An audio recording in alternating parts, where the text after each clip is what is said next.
Ya, shalom Bapak Ibu, puji Tuhan. Kita semua dalam keadaan sehat ya, walaupun kondisi hari-hari ini ya banyak yang mengalami batuk flu dan lain sebagainya, tapi kita bersyukur ada di bulan yang luar biasa. Ya, kemarin Om Sur sudah sampaikan tentang the journey Natal ya, bagaimana Natal itu luar biasa, memberi kita satu pengharapan. Ya, sehingga kita boleh mampu menjadi berkat lewat Natal ini. Puji Tuhan, pagi hari ini saya akan menyampaikan kebenaran firman Tuhan dengan judul Call to Sacrifice. Jadi bagaimana kita dipanggil untuk memberi pengorbanan, ya, korban yang berkenan di hadapan Tuhan. Nah, kalau kita mempelajari dari Kejadian sampai Wahyu, semuanya tercakup dalam di mana Yesus datang ke dalam dunia, ya, memberikan dirinya dikorbankan demi kita manusia yang berdosa. Itu inti Natal. Jadi kalau Bapak Ibu memperhatikan dalam Perjanjian Lama, bagaimana Allah memerintahkan Musa untuk membangun kemah yang disebut dengan Tabernakel Musa. Nah, di situ ada 3 ruang. Ada halaman, ada ruang kudus, dan ada ruang maha suci. Nah, bangsa Israel datang memberikan korban persembahan, pengorbanan, imam. Ya, kalau mereka yang tidak mampu biasanya terkukur atau apa. Tapi yang mampu bisa datang memberikan korban, persembahan di hadapan Tuhan, yaitu lembu atau domba. Nah, bangsa Israel dalam 1 tahun sekali, 1 kali imam datang mempersembahkan korban di ruang maha kudus untuk korban penghapus dosa bangsa Israel pada waktu itu. Nah, sekarang kita tidak datang memberikan korban, tidak bawa domba, tidak bawa lembu atau apapun bentuknya, karena Kristus telah datang ke dalam dunia, ya, yang hari-hari ini kita rayakan kelahirannya. Kemarin ada yang bilang juga sebenarnya Yesus tidak lahir di kandang domba di palungan yang begitu kotor, tapi itu sesuatu yang luar biasa. Nah, yang saya mau tekankan hari-hari ini adalah mari kita mengingat bahwa esensi daripada Natal adalah suatu pemberian, suatu pengorbanan, gift, ya kan? Dan giving to best, pemberian yang terbaik dari Allah bagi kita adalah anaknya sendiri. Bayangkan, sorga itu rela memberikan sesuatu yang dahsyat. Bahkan Allah sendiri mengorbankan dirinya bagi kita manusia yang berdosa. Itu Natal. Jadi mari kita sungguh-sungguh sebagai orang percaya, tidak berhenti hanya sebagai pengikut Kristus, tetapi kita harus sungguh-sungguh memberikan diri kita, korban yang terbaik, yang berkenan di hadapan Tuhan. Ingat, orang Majus, ya, yang dari timur datang mempersembahkan beri yang terbaik, yaitu emas, kemenyan, dan mur. Mereka memberi yang terbaik bagi Tuhan. Waktu mereka masuk melihat Maria dan bayi itu, yaitu Yesus sendiri. Jadi itu rangkaian karya keselamatan yang Allah kerjakan dalam kehidupan kita. Puncaknya adalah ketika Yesus mati di kayu salib. Nah, sebagai pengikut Kristus, sebagai murid Kristus, kita tidak boleh berhenti jadi follower, jadi pengikut, jadi Kristen. Tapi kita harus melangkah memberi diri kita sebagai hal yang luar biasa yang berkenan di hadapan Tuhan.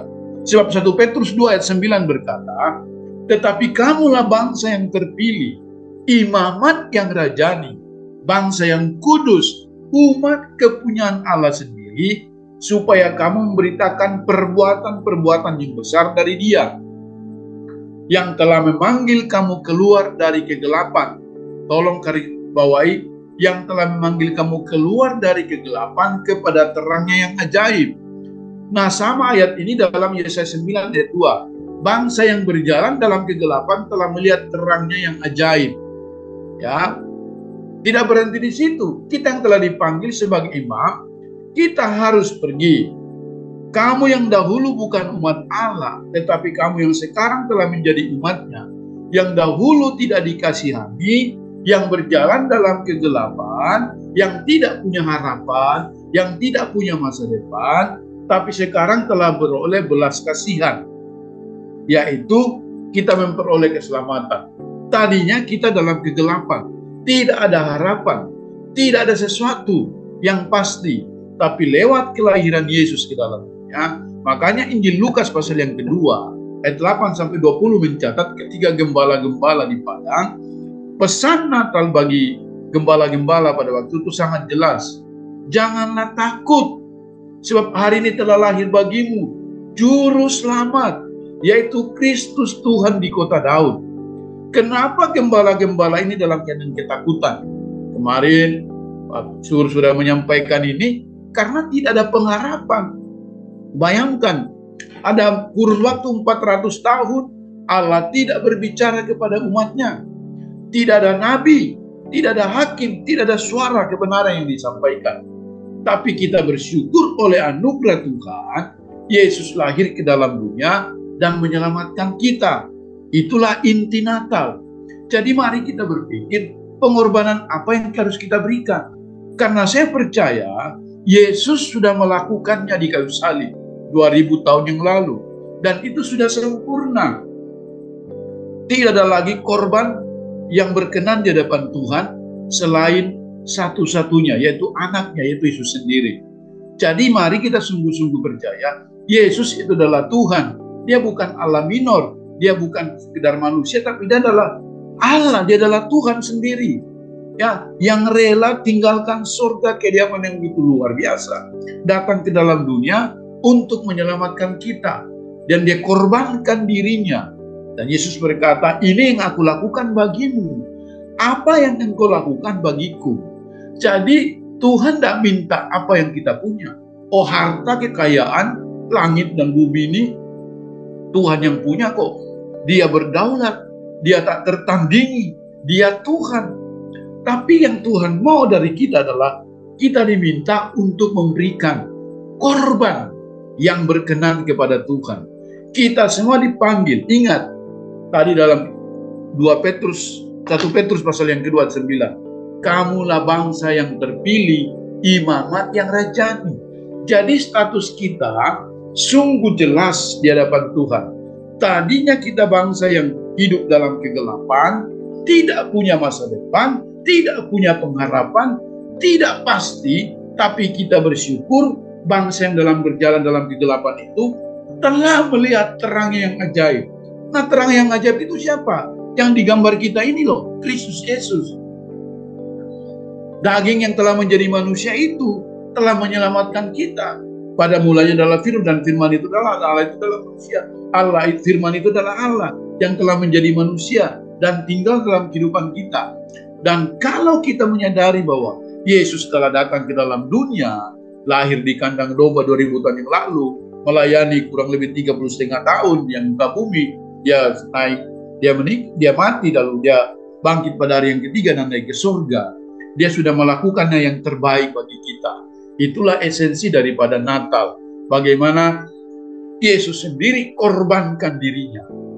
Jadi kita harus dipanggil juga menyadari bahwa saya dipanggil untuk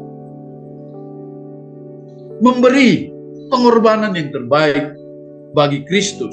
Nah, apa bentuk pengorbanan? Kalau kita menyadari, yang pertama harus kita mengingat bahwa korban yang berkenan adalah melalui Kristus. Ya, Yesus satu-satunya Tuhan yang sudah mati. Alkitab berkata bahwa dia adalah Allah yang telah datang ke dalam dunia menyelamatkan kita, manusia yang berdosa. Jadi korban yang paling berkenan di hadapan Tuhan adalah Yesus sendiri yang telah merelakan dirinya mati di kayu salib. Nah, Ibrani 10 ayat 4 berkata begini. Ya, Ibrani 10 ayat 4, demikianlah firman Tuhan. Alkitab berkata kepada kita demikian, sebab tidak mungkin darah lembu jantan atau darah domba jantan menghapuskan dosa. Ya, jadi tidak mungkin darah lembu atau darah jantan dan lembu jantan menghapuskan dosa.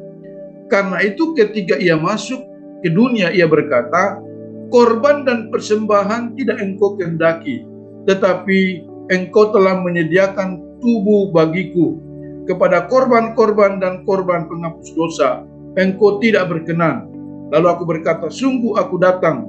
Dalam gulungan kitab ada tertulis tentang aku, untuk melakukan kehendak-Mu, ya Allahku.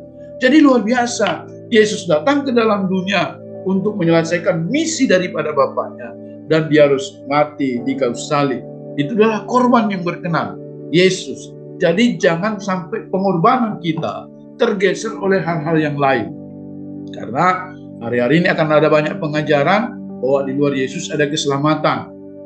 Tetapi kita sebagai orang percaya harus sungguh-sungguh. Nah, perbuatan-perbuatan baik tidak menyelamatkan.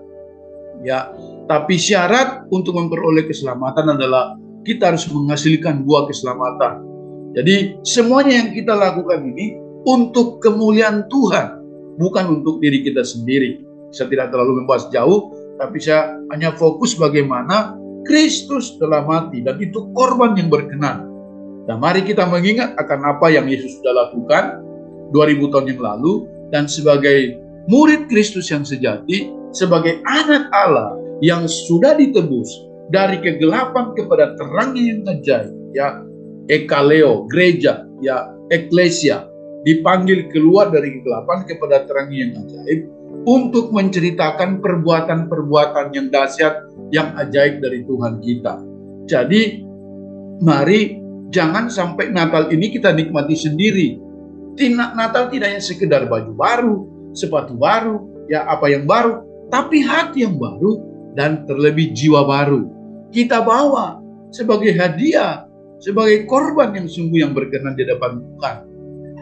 Itu yang Tuhan rindukan dalam kehidupan kita. Ya, yang kedua, apa korban yang berkenan? Kita dipanggil untuk memberikan korban ucapan bibir yang berkenan kepada Tuhan. Ya, lewat pujian penyembahan kita, tentunya dengan segenap hati. Saya selalu mengingat ya bahwa waktu kita raker di Bandung, Bapak Gembala mengingatkan kita bahwa tahun depan kita harus lebih deep worship. Pujian penyembahan kita lebih dalam.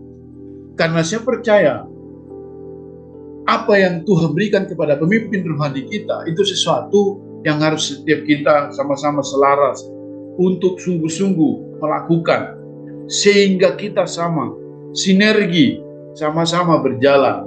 Dan ketika kita lebih dalam menyembah, pujian, worship, menyembah Tuhan, tentunya dalam roh dan kebenaran, maka saya percaya tantangan boleh ada, kesulitan boleh datang, pergumulan boleh ada, tapi spirit kita ya tidak lemah karena kita menyembah Tuhan.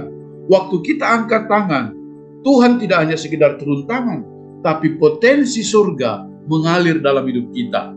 Seluruh kuasa Tuhan turun dalam hidup kita ketika kita lebih menyembah Tuhan. Ingat, waktu Paulus dan Silas di penjara, Alkitab berkata, tengah malam Paulus dan Silas berdoa dan menyembah Tuhan. Apa yang terjadi?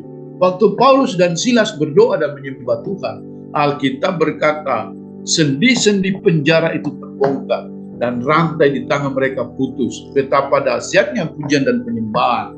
Karena di dalam pujian dan penyembahan ada kuasa, ada kekuatan. Nah, kalau potensi ini kita bangun, maka saya percaya mujizat pasti terjadi. Dalam pelayanan kita ada multiplikasi, ada hal-hal yang dahsyat yang terjadi. Yang kedua adalah ucapan syukur. Mari belajar mengucap syukur. Perbanyak mengucap syukur dan kurangi mengeluh. Ya, saya melihat bahwa orang yang selalu mengucap syukur adalah orang yang merasa bersyukur dan berterima kasih buat apa yang Tuhan percayakan dalam hidupnya. Jadi orang yang mengucap syukur adalah orang yang bukan berarti tidak masalah, bukan berarti tidak ada problem, bukan berarti tidak ada pergumulan. Tapi orang yang bersyukur adalah orang yang setuju dengan apa yang Tuhan izinkan. Dan rancangan Tuhan bagi kita, ingat, bukan kecelakaan, bukan sakit penyakit. Karena Allah turut bekerja dalam segala hal untuk mendatangkan kebaikan bagi kita yang mengasihi Dia. Lalu kesaksian yang memuliakan Tuhan. Kita harus bersaksi Saya sama Neti lagi berpikir, teman-teman di Harapan Indah, ini gereja ini udah besar ini. Anugerah Tuhan, Pak Suito dan Gembala kita Pak Rubin, ya bersyukur, beri kita jemaat kesempatan berkorban, ya. Dan pengorbanan itu kadang sakit. Gereja ini sudah besar, kita harus memenuhi dengan jiwa-jiwa, ya harus. Jadi lewat mana? Lewat kesaksian kita. Akan dibuka komsel-komsel, akan dirindu supaya jemaat, pelayan Tuhan, pengurus, ayo jadi saksi. Oh, di sana ada mujizat.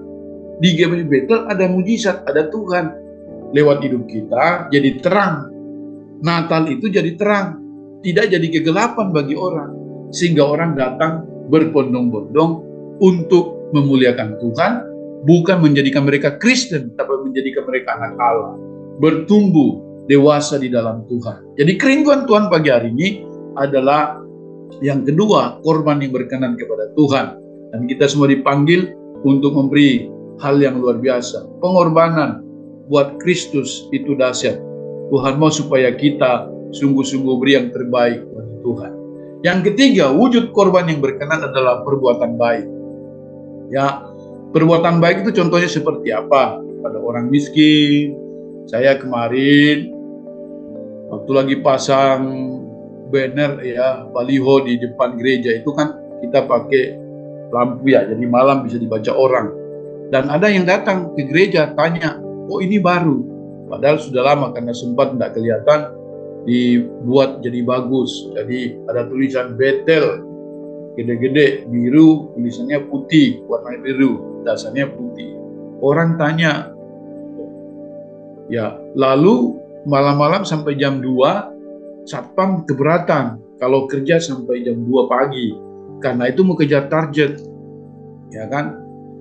Saya bilang, coba komandannya mana ketemu sama saya. Saya dialog sama mereka. Lalu saya bilang, ya nanti gereja perhatikan Satpam. Jadi saya bilang, panitia coba dipikirkan. Kita jangan terlalu jauh dulu. Yang di sekeliling kita berdampak enggak? Salah satunya adalah security ini. Kita beli sembako kita kasih apa. Saya ajak ngobrol mereka dan mereka begitu welcome. Ya ujung-ujungnya ya minta perhatian. Ya, kita kasih sembako, kita kasih apa yang kita bisa beri. Ini baru perbuatan baik. Memang perbuatan baik tidak menyelamatkan kita. Tapi keselamatan harus dikerjakan disertai dengan memuliakan Tuhan. Yaitu harus menolong. Ya orang yang butuh ya kita mesti perhatikan. Jadi kadang-kadang saya sama Neti ya keluar juga sendiri secara pribadi. Tapi saya tidak memperhatikan akan hal itu. Yang saya pikirkan bagaimana pekerjaan Tuhan bisa maju. Ya, lalu pelayanan bagi sesama. Ya mungkin kita harus meningkatkan SMK tahun depan. Ya semuanya harus terlibat dalam pelayanan. Pelayanan bagi sesama, bagi rekan-rekan. Lalu persembahan untuk pekerjaan Tuhan. Itu perbuatan baik yang memuliakan Tuhan.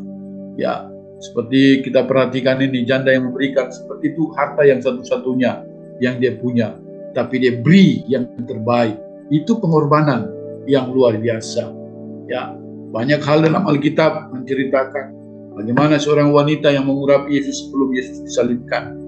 Murid-muridnya bahkan Yudas marah, buat apa ini pemborosan minyak?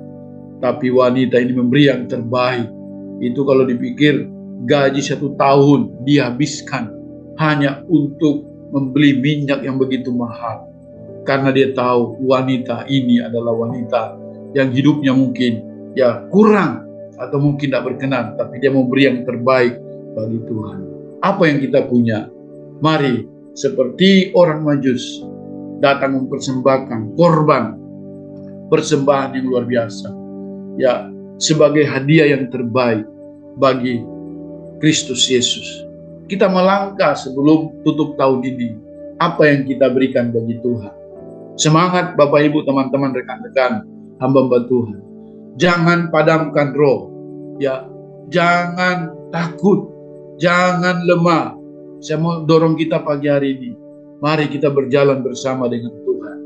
Karena mujizat Tuhan pasti nyata dalam hidup kita ketika kita berani berkorban, beri yang terbaik untuk kemuliaan nama Tuhan. Amin. Doa saya, Kiranya kebenaran firman Tuhan yang kita dengar pagi hari ini memberkati setiap kita yang hadir dalam doa pagi pada pagi hari ini.